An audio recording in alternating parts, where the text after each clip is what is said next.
আসসালামু আলাইকুম সম্মানিত ভিউয়ার্স, আশা করি সকলে ভালো আছেন এবং সুস্থ আছেন এবং নিরাপদে আছেন। আপনারা দেখতে পাচ্ছেন যে ঘূর্ণিঝড় রেমালের প্রভাবে বৃষ্টি ও বাতাসে কি ভয়াবহ তাণ্ডব চলতেছে মেট্রো রেল স্টেশনে। বাতাসের গতি এতটাই বেশি যে বৃষ্টির পানিতে পুরো স্টেশন ভিজে গেছে। আর আমরা যারা স্টেশনে যাত্রী আছি সকলেই এই বৃষ্টি এবং বাতাসের কারণে প্রায় সকলেই ভিজে গেছে। আর এখানে দাঁড়িয়ে থাকা অসম্ভব হয়ে পড়তেছে। আর হ্যাঁ, এখনো যারা আমার চ্যানেলটি সাবস্ক্রাইব করে নাই এখনই সাবস্ক্রাইব করে ফেলুন।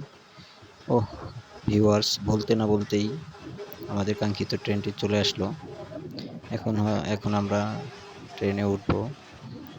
কিন্তু একটা বিষয় খেয়াল করেছেন কিনা, অন্যান্য দিনের তুলনায় আজকে যাত্রীর সংখ্যা একদম খুবই কম।